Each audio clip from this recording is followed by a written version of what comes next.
A Bíblia, considerada um dos textos mais influentes da história, é repleta de mistérios, histórias de grandes feitos e também de perguntas sem respostas definitivas. Entre esses mistérios, um dos mais intrigantes se encontra no Antigo Testamento, no livro de Gênesis, onde surgem menções a seres conhecidos como filhos de Deus. Estes personagens misteriosos têm gerado debates, interpretações e especulações ao longo dos séculos. Mas, afinal, quem eram esses filhos de Deus antes da criação de Adão? O que significam essas referências enigmáticas e qual a sua ligação com o mundo celestial e humano? Para entender melhor esse mistério, devemos voltar ao livro de Gênesis, onde o relato da criação se desenrola. Em Gênesis 1, Deus cria o universo, a terra, a luz e todas as coisas. A sequência do relato nos traz a criação de Adão e Eva, que, de acordo com a Bíblia, são os primeiros seres humanos.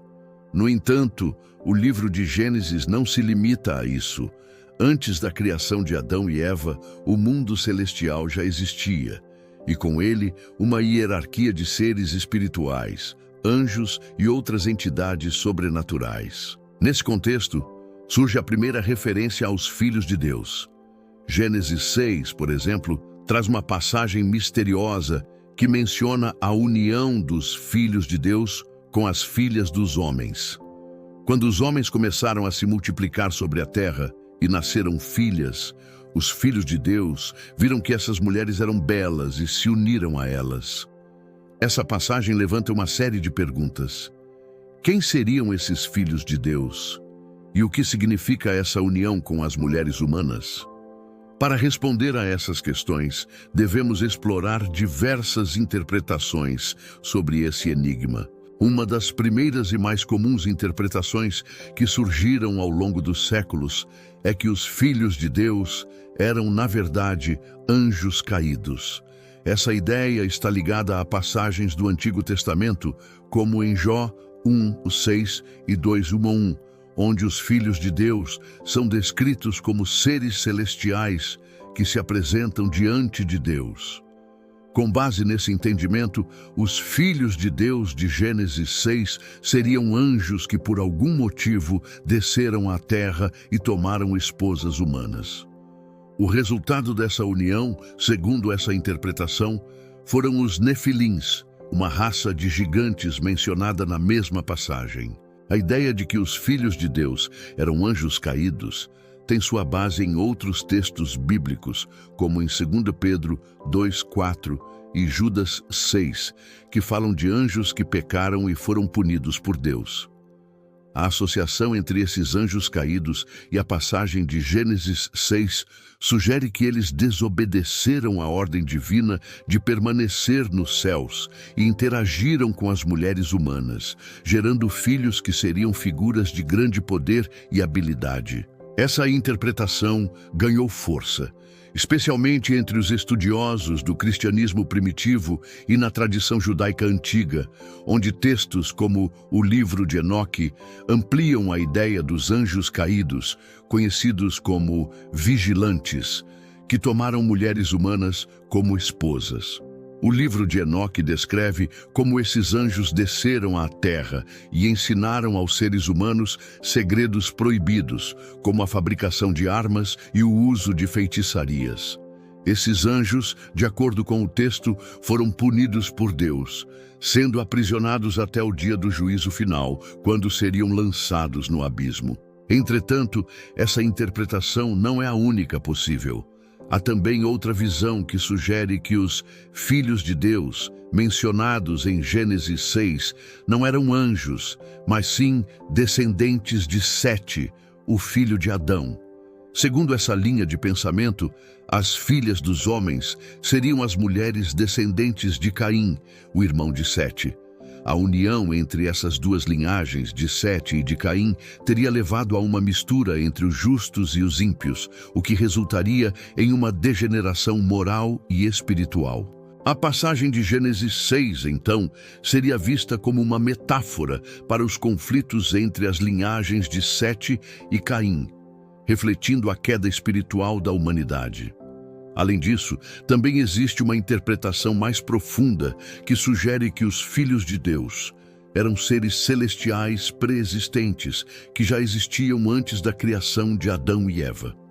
Essa visão propõe que esses filhos de Deus eram entidades espirituais superiores que estavam no domínio celestial antes da criação do mundo físico e que, de algum modo, interagiram com o mundo terreno. Esse ponto de vista está em consonância com algumas passagens bíblicas que falam de seres espirituais presentes na criação, como em Jó 38:7, onde é dito que as estrelas da manhã e os filhos de Deus cantaram de alegria enquanto Deus fundava a terra. A ideia de seres celestiais pré-existentes aponta para uma visão mais complexa do universo, onde seres espirituais influenciam diretamente os acontecimentos terrenos. Isso sugere que antes de Adão já havia uma interação entre o mundo espiritual e o mundo físico, que poderia ter gerado os eventos que culminaram na criação do homem. Outro aspecto interessante dessa questão é a relação com os nefilins.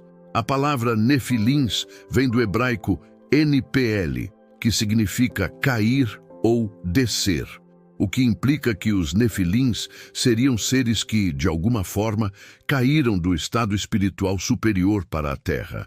A interpretação de que os nefilins eram gigantes é popular, mas o termo também pode se referir a seres poderosos ou heróis da antiguidade, figuras de grande estatura ou feitos extraordinários. Essa ideia é corroborada por outros textos antigos que descrevem figuras mitológicas como gigantes que dominaram a terra antes do dilúvio. Porém, a questão dos nefilins não se limita apenas à Bíblia. No livro de Enoque, como mencionado anteriormente, os anjos caídos, chamados de vigilantes, geram os nefilins e ensinam aos humanos segredos proibidos. A destruição dos nefilins é vista como um ato divino para purificar a terra, já que esses seres estavam corrompendo a criação de Deus.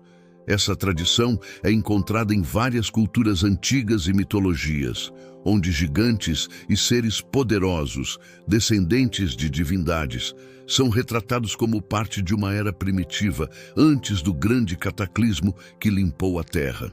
Mas o que essas interpretações têm a nos ensinar? Para muitos estudiosos e teólogos, as histórias sobre os filhos de Deus e os nefilins são uma representação simbólica da luta entre o bem e o mal, da pureza e da corrupção. A mistura entre seres celestiais e humanos pode ser vista como uma metáfora para a tentação e os perigos do pecado, onde o homem, ao buscar poder e conhecimento além dos limites estabelecidos por Deus, acaba caindo na destruição. O dilúvio, que segue essas narrativas, é interpretado como um ato de purificação divina, um retorno ao estado original da criação, antes da corrupção moral e espiritual. Além disso, a história dos filhos de Deus também levanta questões sobre a natureza do ser humano. Se esses seres celestiais existiam antes de Adão, o que isso nos diz sobre nossa origem e nossa relação com o divino? Se realmente houve uma mistura entre o celestial e o humano, isso implica que a humanidade tem algo de divino em sua natureza, algo que transcende o físico e nos conecta ao reino espiritual. Essa ideia ressoa com a doutrina cristã de que os seres humanos são feitos à imagem e semelhança de Deus, um reflexo de algo maior que vai além do mundo material. Para refletir mais profundamente sobre esse tema, podemos considerar o impacto que essas narrativas tiveram ao longo dos séculos. O mistério dos filhos de Deus e dos nefilins não é apenas uma curiosidade histórica ou teológica, mas também uma reflexão sobre o livre-arbítrio e a responsabilidade humana. O pecado original, que está profundamente enraizado na história de Adão e Eva, é, de certa forma, ecoado nessas narrativas sobre os anjos caídos e suas interações com os humanos. A história dos filhos de Deus, antes de Adão, é, em última análise, uma lição sobre o equilíbrio entre o bem e o mal, a luta eterna entre as forças espirituais e a natureza humana. Além disso, essas histórias nos convidam a refletir sobre as forças invisíveis que influenciam nossas vidas. Mesmo que não possamos compreender completamente os detalhes desses mistérios antigos, eles nos desafiam a questionar nosso lugar no universo e nossa relação com o divino. Quem somos, afinal, e como nos conectamos com o mundo espiritual? As respostas podem estar em histórias como a dos filhos de Deus e dos Nefilins, que, apesar de sua natureza enigmática, continuam a falar com aqueles que buscam entender o propósito da criação e da existência humana. Ao longo dos séculos, as interpretações sobre os filhos de Deus variaram, mas o mistério permanece. Essa história de anjos caídos ou seres celestiais pré-existentes nos lembra que a Bíblia não é apenas uma coleção de relatos antigos, mas um convite a explorar questões profundas e eternas sobre o ser humano, o divino e o cosmos. Mesmo que não possamos resolver todos os mistérios, a busca por compreensão nos aproxima mais da verdade espiritual, um caminho que é eterno, assim como as histórias que continuam a nos intrigar.